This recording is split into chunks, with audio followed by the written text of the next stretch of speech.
Hello, my dear students. This is Ankita Kishore, and my YouTube channel is Pharma Orientation. Today, I am going to discuss the topic energy loss. Energy loss that can be considered when a fluid is flowing through a pipeline. As we already have discussed about the Bernoulli's theorem, that in the Bernoulli's theorem, we have to calculate all type of energies, and we have to put the law of conservation of energy when a fluid is flowing through a pipeline. तो यहाँ पे भी वही है कि हमें we have to consider that how many reasons are there due to which any type of energy can be loose. तो इसमें हमें क्या देखना है कि जब कोई भी फ्लूइड पाइपलाइन से फ्लो कर रहा है तो उस टाइम पे कौन कौन से ऐसे रीजंस हो सकते हैं जिनकी वजह से कोई भी एनर्जी लॉस हो सकती है, क्योंकि जैसे कि हमने बर्नौलीज थ्योरम में भी डिस्कस किया था that input must be equal to output, कि अगर कोई लॉस हो रहा है एनर्जी का या फिर कोई गेन हो रहा है एनर्जी का, so both type of energies should also be included there. We have to consider them. तो अभी हमें यहाँ पे क्या है, we have to discuss about the energy loss, कि कितने टाइप के एनर्जी लॉस हो सकते हैं और किन किन रीजन से हो सकते हैं. So this energy loss again comes under the chapter flow of fluids under the subject pharmaceutical engineering, that is for the third semester. So we'll start the topic energy loss. According to the law of conservation of energy, energy balance has to be properly calculated. तो law of conservation of energy के according क्या है कि जो हमें energy balance को maintain करना है that should be properly calculated. Fluid experiences energy losses in several ways while flowing through the pipes. तो जब हमारा कोई भी फ्लूइड पाइपलाइन के थ्रू फ्लो करता है तो वहां पे बहुत टाइप से, बहुत सारे वेज से क्या होता है, एनर्जी लॉस हो सकती है. तो वो कौन कौन से वेज हो सकते हैं, how many ways are there through which the energy can be lose when a fluid is flowing through a pipeline. We have to see it that energy loss one is the frictional losses, कि when a fluid is flowing through a pipeline, so यहाँ पे क्या होगा, जो आपके pipeline का surface है और जब उससे सरफेस से टच होता हुआ वाटर जो है या फिर कोई भी लिक्विड है फ्लो करता है, so there must be some friction between the water और fluid and between the wall of the pipeline. तो इस फ्रिक्शन के कारण कुछ एनर्जी क्या होती है, लॉस होती है. So this is also a one way due to which the energy can be loose, and this frictional losses we have also discussed in the Bernoulli's theorem. Bernoulli's theorem में हमने discuss किया था, that is minus F, जो कि आपकी energy loss था due to the friction. Now second one is the losses in the fittings. Fittings क्या है कि आपके कई कनेक्टर्स यूज किए जाते हैं एक पाइपलाइन को दूसरे पाइपलाइन से कनेक्ट करने के लिए. तो अभी हम आगे देखेंगे भी with some example, so it will be more clear to you. तो लॉज इन द फिटिंग्स में क्या है आपका, जो भी फिटिंग्स या कनेक्टर्स हम यूज करते हैं वहां पे एक पाइपलाइन को दूसरे पाइपलाइन से कनेक्ट करने के लिए, तो उन फिटिंग्स के वजह से भी काफी एनर्जी लूज हो जाती है हमारी. नाउ एनलार्जमेंट लॉसेस में आपका क्या आता है कि अगर कोई भी पाइपलाइन सडनली एनलार्ज हो जाती है, उसका डायमीटर बढ़ जाता है, तो उस कंडीशन में क्या होते हैं, एनर्जी लॉस हो सकते हैं. Now the last one is the contraction losses. Contraction में क्या, अगर कोई भी पाइपलाइन सडन कॉन्ट्रैक्ट हो जाती है तो उस कंडीशन में भी हमारी एनर्जी क्या होती है, लूज होती है. तो there are these four ways we have to discuss that due to which the energy can be loss during the flow of the fluid through a pipeline. So first step is the frictional losses. Frictional losses में हम देखते हैं that during the flow of fluid frictional forces cause a loss in pressure, कि जब भी कोई fluid जो है flow करता है तो वहाँ पे frictional forces causes a loss in pressure, कि frictional forces की वजह से क्या होता है, friction forces इतने बढ़ जाते हैं कि जो वहाँ पे pressure होता है between the layer of the fluids, वो pressure कम होना शुरू हो जाता है. तो ये pressure, we can consider this pressure as a pressure energy. तो अगेन वही बात हुई कि प्रेशर एनर्जी का लॉस हो जाता है when a fluid is flowing through a pipeline and some frictional forces are working there. So due to this frictional forces the pressure energy can be decline. Now, the type of fluid flow, viscous और turbulent also influences the losses. तो यहाँ पे क्या है कि जो types हमने discuss किए थे, that there are the two types of the fluid flow. One is the viscous and another is the turbulent. So these two types of fluid flow can also affect the losses in the energies. तो अगर viscous flow है, viscous flow में हमारा क्या होता था, frictional forces ज़्यादा work करते थे. So during the viscous flow क्या होगा, आपका जो एनर्जी होगी वो भी हमारे क्या होगी, ज्यादा कंज्यूम होगी. जबकि टर्बुलेंट फ्लो में आपके जो आपके हमारे जो फ्रिक्शनल फोर्सेस थे वो कम काम करते थे और यहाँ पे जो आपकी प्रेशर एनर्जी होगी वो कहीं ना कहीं कम लूज हो रही होगी. So these type of also influence these type of fluid flow also influences the energy loss. Now in general pressure drop due to friction in a fluid will be. अब आपका जो प्रेशर ड्रॉप है, pressure drop क्या होता है, किसी भी दो पॉइंट के बीच में हमने प्रेशर मेजर किया, उनका डिफरेंस निकाला, that will be pressure drop. So pressure drop friction के कारण क्या हो सकता है आपका, actually pressure drop is directly proportional to velocity. तो अगर वेलोसिटी बढ़ रही है तो प्रेशर ड्रॉप भी क्या होगा, या फिर हम कह सकते हैं प्रेशर डिफरेंस जो है between two points, this should also be increasing. अगर वेलोसिटी कम हो रही है तो ये भी क्या होगा आपका, कम हो जाएगा. तो यहाँ पे this pressure drop is directly proportional to the velocity. Second one is density of fluid. This pressure drop is also directly proportional to the density of fluid. कि अगर density बढ़ेगी तो ये pressure drop भी आपका, या pressure difference जो है between two points वो भी आपका बढ़ जाएगा. अब यहाँ पे हम ये कि डेंसिटी ऑफ फ्लूइड की क्या बात कर रहे हैं कि अगर डेंसिटी ऑफ फ्लूइड एक जगह से दूसरी जगह पे जाने पे कुछ इसमें चेंजेस हो रहे हैं तो ये चीज भी क्या करती है, इस प्रेशर ड्रॉप को इफेक्ट करती है. Now third one is the length of the pipe. Length of the pipe is also directly proportional to the pressure drop. कि हम देखते भी हैं कि अगर बहुत ज्यादा कोई लॉन्ग पाइप होता है तो इनिशियली जैसे ही मान लीजिए हमने किसी टैप में पाइप कनेक्ट किया और जैसे ही टैप को ऑन किया तो जब इनिशियली वाटर जो है बाहर आना शुरू होता है पाइप से तो वो बहुत फास्ट स्पीड में आता है, लेकिन धीरे धीरे मतलब अगर हम लेंथ की बात करते हैं तो यहाँ पे लेंथ में क्या कि जितना ज्यादा लेंथी पाइप होगा वहां पे वो प्रेशर ड्रॉप उतना ही ज्यादा बढ़ता जाएगा. प्रेशर ड्रॉप यहाँ पे क्या हम कह रहे हैं, प्रेशर डिफरेंस से हम बात कर रहे हैं, या फिर हम कह सकते हैं प्रेशर ड्रॉप कि आपका कहीं ना कहीं प्रेशर कम हो रहा है एक पॉइंट से दूसरे पॉइंट पे जाने पे, या फिर बढ़ रहा है एक पॉइंट से दूसरे पॉइंट पे जाने पे. तो अगर हम यहाँ पे लेंथ की बात करते हैं, लेंथ ऑफ द पाइप, तो जितना ज्यादा पाइप लेंथी होगा उतना ही ज्यादा प्रेशर डिफरेंस क्रिएट होगा.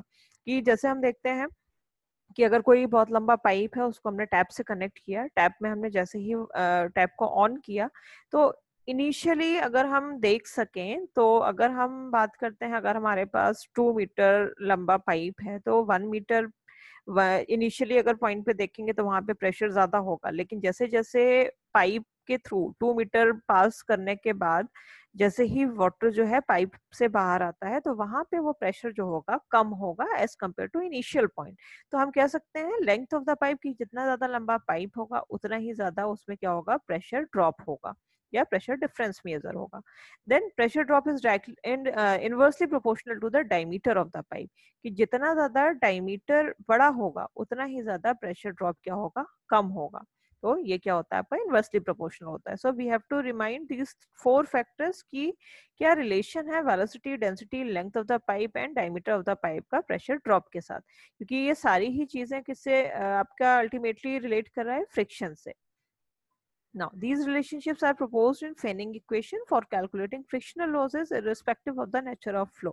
तो यहाँ पे ये जो हमारे टर्म्स हैं, there are these 4 terms. ये 4 terms क्या करते हैं, इन 4 टर्म्स को हमने एक इक्वेशन में इंक्लूड किया that is known as Fanning equation, जो कि आपकी यूज होती है फ्रिक्शनल लॉसेस को काउंट करने में. लेकिन एक कंडीशन क्या है यहाँ पे, that we are not involving the nature of flow there. कि हम जो कह रहे थे विस्कस और टर्बुलेंट फ्लो भी जो एनर्जी लॉस है उसको अफेक्ट करता है, लेकिन इस फैनिंग इक्वेशन में these 2 conditions are not involving here. Only these 4 terms are involving there, including there in this Fanning equation, and this Fanning equation is using for calculating the frictional losses. Now, Fanning equation, this is the Fanning equation. Delta PF is equal to 2FU square L rho upon D. This F is indicating the fanning, that is F, where F is the friction factor. ये जो आपका F है ये आपका friction factor हो जाएगा. Delta PF is the pressure drop. The above equation और बाकी हम जानते हैं L is the length of the pipe, U is the velocity of fluid, rho is the density of fluid, and this D is the diameter of pipeline. The above equation consider the friction losses when a fluid passing through a straight pipe. तो ये हमारी fanning equation ये हमारा क्या करती है, friction loss को calculate करती है when a fluid is passing through a straight pipe.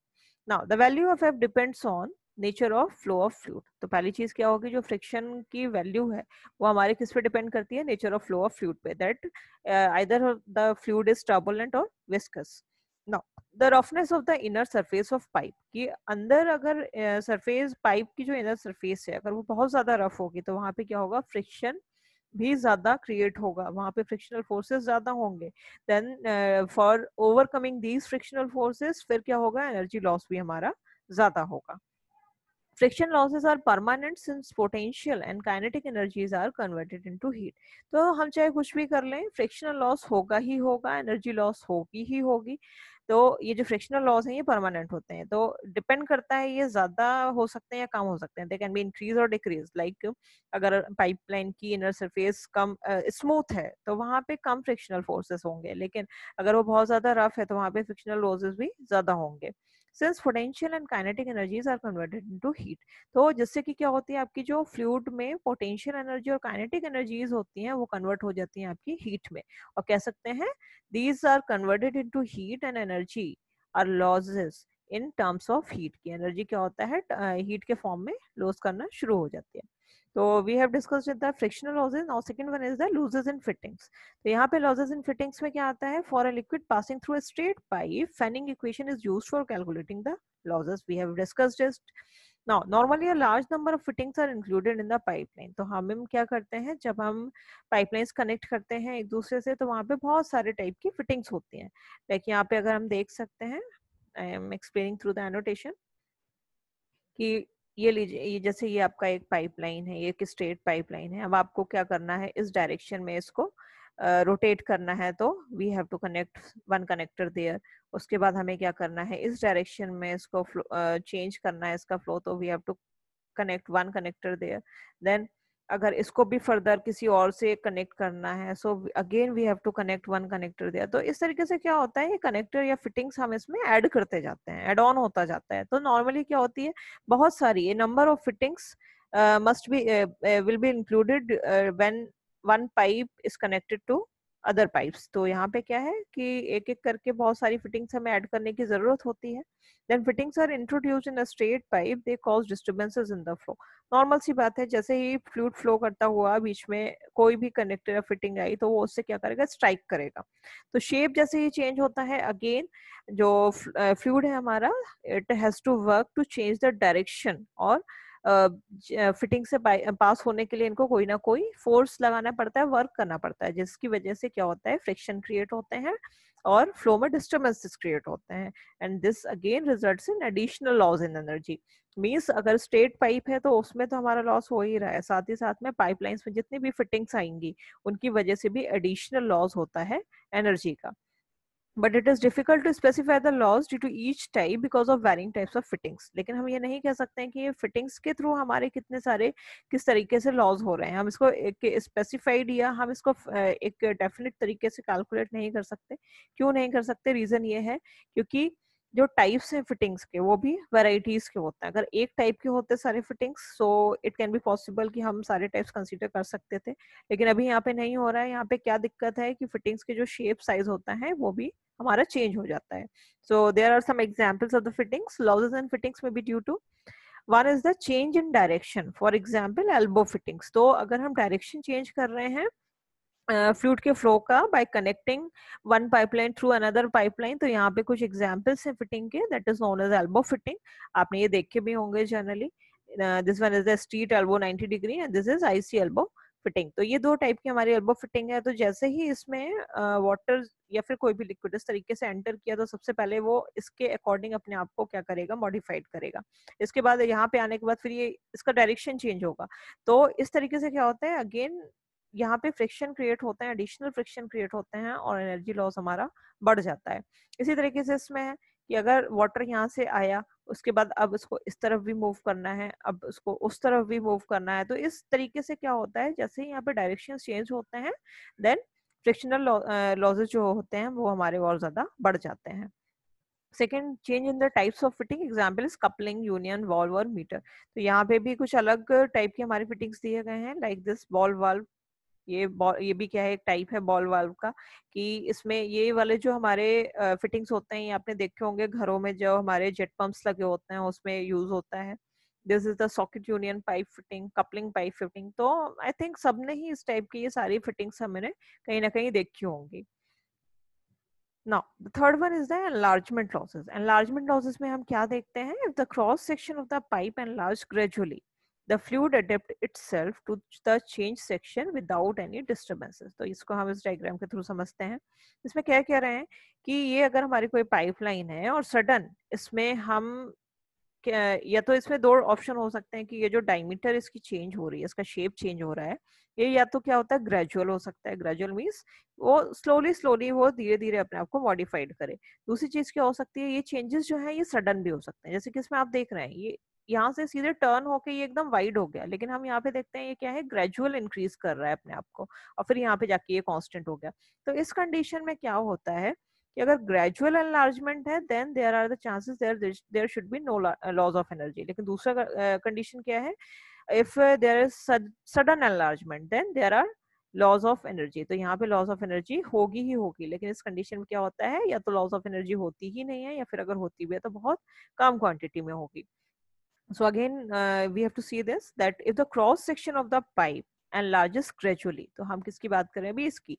The cross section of the pipe enlarges gradually, the fluid adapts itself to changed section। तो ये क्या करता है, धीरे धीरे फ्लूइड आता है, अपने आप को धीरे धीरे यहाँ पे इजिली अडेप्ट कर सकता है विदाउट एनी डिस्टर्बेंस। तो यहाँ पे कोई भी डिस्टर्बेंस नहीं होता है फ्लूइड को अपना शेप चेंज करने के लिए।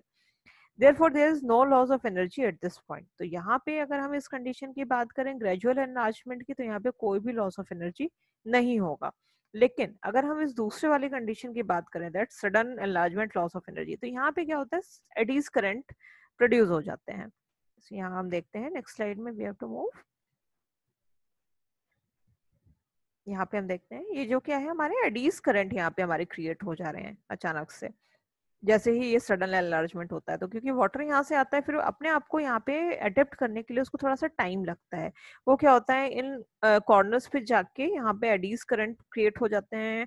और नॉर्मल सी बात है, जैसे ही एडीज क्रिएट होते हैं, so it will be the sign that there some type of energy must be losses. तो यहाँ पे कुछ ना कुछ टाइप एनर्जी का, या हम कह सकते हैं अमाउंट एनर्जी का जरूर लॉस होगा। सो यहाँ पे देखते हैं हम, the cross section of the pipe changes suddenly, loss of energy is observed due to eddies. तो अगर सडन कोई चेंज होता है इसके शेप में, इसके क्रॉस सेक्शन में, तो यहाँ पे एडीज जो है प्रोड्यूस हो जाते हैं। एडीज करंट के वजह से हमेशा एनर्जी जो है लॉस होती है। Due to these disturbances the loss of head will be observe. अभी अगेन यहाँ पे हेड टर्म आया, we have already discussed about the concept of head. तो यहाँ पे हेड जो है वो हमारी एनर्जी से रिलेट कर रहा है, that due to these disturbances. तो जो हमारे एडीज करंट के डिस्टर्बेंसेस हो रहे हैं उनकी वजह से जो हेड, यानी यहाँ पे किसकी बात कर रहे हैं हम, energy must be losing and it can be easily observed due to these disturbances that are creating by these eddies current. Now, in sudden enlargement, the velocity of flow at larger cross section is less than the velocity at a smaller cross section. U2 is less than U1. तो यहाँ पे क्या है आपका, हम किसकी बात करें अभी, सडन एनलार्जमेंट की। यहाँ पे तो यहाँ पे जो आपकी वेलोसिटी है U2, ये हमारी U2 हमेशा क्या होती है, U1 से कम होगी। तो यहाँ पे अगेन कंसेप्ट आता है कि यहाँ पे जो डायमीटर कम होता है, तो यहाँ पे जो आपकी हाइट है या हेड है वो भी कम हो गया। और हाइट जैसे ही कम होती है तो हमारा जो प्रेशर है यहाँ पे कम हो जाता है। क्योंकि इसको हम एक एग्जांपल से थोड़ा सा क्लियर करेंगे। लाइक अब हम जैसे डिस्कस कर चुके हैं that fluid is composed with a layers से बना होता है। ठीक है, जो मास है हमारा फ्लूइड का वो लेयर्स से मिलके बना होता है। तो इन लेयर्स के बीच में कुछ ना कुछ फ्रिक्शन लग रहा होता है, साथ ही साथ में इसमें क्या है, कोई ना कोई हमारी प्रेशर एनर्जी होती है। तो जब ये फ्रिक्शनल फोर्सेस यहाँ पे काम कर रहे हैं, तो जिनकी वजह से हम क्या कहते हैं, प्रेशर एनर्जी लॉस होती है। अब प्रेशर एनर्जी लॉस होती है, और हम कह सकते हैं, मतलब यहाँ पे अगर हम देखें तो हमेशा आप याद रखें एक P और एक V। P जब भी आपका इंक्रीज होगा देन V क्या होगा, डिक्रीज होगा। ये आपको हमेशा याद रखना है। अभी आगे हम फ्लो मीटर्स भी डिस्कस करेंगे तो वहां भी ये टर्म आएगा that whenever P increases V is decreasing. यहाँ पे P क्या है आपका प्रेशर हेड और V होता है वेलोसिटी हेड। तो ये अगेन हाइट और हमारा कह सकते हैं एनर्जी से रिलेट कर रहे हैं। तो अगर हम यहाँ पे ज्यादा कॉम्प्लिकेट ना करते हुए सीधे सिंपल से इसमें टर्म्स में समझाती हूँ कि ये जो है हमारी क्या है, हाइट कम है, यहाँ हम कहें हाइट कह लें, इसको डायमीटर कह लें, ये क्या है आपकी ज्यादा है। अब जैसे ही फ्लूइड हमारे इस नैरो कॉन्स्ट्रिक्शन से निकल रहा था, यहाँ पे वेलोसिटी क्या थी हमारी, ज्यादा थी। यहाँ वेलोसिटी हमारी क्या होगी, ज्यादा होगी। और यहाँ U2 पॉइंट पे क्या होता है, वेलोसिटी जो होती है वो हमारी क्या हो जाती है, कम हो जाती है। अब इसको समझने के लिए अगर आप ज्यादा कॉम्प्लिकेट ना करते हुए सिर्फ एक सिंपल सा फंडा देखें कि अगर हम एक पाइप लें, जो हमारे प्लास्टिक पाइप्स आते हैं हम घरों में यूज करते हैं, अगर हम एक स्मॉल डायमीटर का पाइप लें और उसके थ्रू फ्लूइड को फ्लो कराएं, तो उससे जो फ्लूइड फ्लो करेगा वो ज्यादा वेलोसिटी के साथ फ्लो करता है, रादर देन अगर आप एक पाइप लें और उसका डायमीटर जो है ज्यादा वाइड हो और उससे जब भी आप फ्लूइड को फ्लो कराएंगे तो वो हमेशा क्या होगा, थोड़ा सा उसकी वेलोसिटी कम होगी। तो यहाँ भी सेम कंसेप्ट लग रहा है कि जो हम क्या कह रहे हैं, U1 जो है हमारा U2 से हमेशा क्या होगा, ये यहाँ पे U2 जो है वो U1 से कम होगा, यानी कि U1 यहाँ पे ज्यादा होगा और U2 यहाँ पे कम होगा। क्या रीजन है, again the reason is diameter और कैन से द हाइट। ठीक है, तो यहाँ पे हम आप समझ के चलिएगा कि जब भी डायमीटर पाइप का कम होगा वहां पे वेलोसिटी हमेशा क्या होगी, ज्यादा होगी। जहां भी डायमीटर पाइप का ज्यादा होगा वहां वेलोसिटी क्या होगी, कम होगी। और एक पॉइंट ये याद रखना है कि जो प्रेशर एनर्जी या प्रेशर हेड है वो हमेशा वेलोसिटी हेड के अपोजिट होता है, या कह सकते हैं इनवर्सली प्रोपोर्शनल होता है। तो यहाँ पे V जैसे ही इंक्रीज होता है, यहाँ पे क्या होगा, प्रेशर आपका डिक्रीज होगा। ठीक है, प्रेशर एनर्जी यहाँ पे कम होगी और यहाँ पे V डिक्रीज हो रहा है, तो यहाँ पे क्या होगा, प्रेशर आपका बढ़ जाएगा, प्रेशर एनर्जी बढ़ जाएगी। इसको हम एक और एग्जाम्पल से कनेक्ट कर सकते हैं कि अगर हम देखें कोई रिवर है, रिवर बहुत ज्यादा, एक रिवर बहुत डीप है, दूसरी रिवर बहुत थोड़ी सी कम डीप है। तो ज्यादा डीप रिवर में हम जैसे जैसे अंदर की तरफ जाते हैं वहां पे क्या होता है, प्रेशर हमें ज्यादा फील होने लगता है। हमें क्या लगता है, बायंसी फील होने लगती है कि नीचे से कोई बहुत ज्यादा प्रेशर फोर्स हमें लगा के ऊपर भेज रहा है। लेकिन हम दूसरी चीज अगर हम देखें कि जो रिवर क्या होगी हमारी, थोड़ी कम डीप होगी, वहां पे इतना ज्यादा प्रेशर हमें फील नहीं होगा। तो ये सारी चीजें हमारी क्या है, normal day to day life से कनेक्टेड हैं और अगर हम उनसे थ्रू इनको डिस्कस करते चलें तो बहुत इजी होगा हमारे लिए याद रखने के लिए। तो this point has been discussed कि जैसे ही आपका हमेशा ये सडन एनलार्जमेंट में यहाँ वाले कंडीशन में U2 क्या होगा, हमेशा हमारा कम होगा as compare to U1। For sudden enlargement the loss is represented by sudden enlargement loss. अब यहाँ पे एक इक्वेशन दी गई है that delta He is equal to U1 minus U2 का whole square upon 2G, where He is the loss of head due to sudden enlargement. Loss of head, यहाँ head क्या मतलब है, आपकी एनर्जी से, कि He जो है जो कि आपका हम क्या कह रहे हैं, लॉस ऑफ हेड हमें ये निकालना है।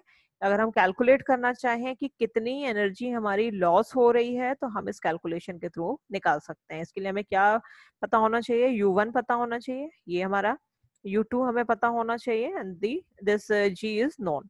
इसकी वेलोसिटी में सॉरी इसकी वैल्यू हमें पता होती है। तो अगर हम इन तीन टर्म्स को निकालें तो हम loss due to sudden enlargement हम कैलकुलेट कर सकते हैं किसी भी पाइपलाइन में। Now the next is contraction losses. Contraction अभी जैसे हमने डिस्कस किया कि जो सडन एनलार्जमेंट होते हैं हमने अभी वो डिस्कस किया था। अब दूसरा टर्म क्या है यहाँ पे, कॉन्ट्रैक्शन लॉसेस, कि अगर सडन कॉन्ट्रैक्शन हो रहा हो, ग्रेजुअल कॉन्ट्रैक्शन हो रहा हो किसी भी पाइपलाइन में, तो वहां पे क्या चेंजेस हो सकते हैं।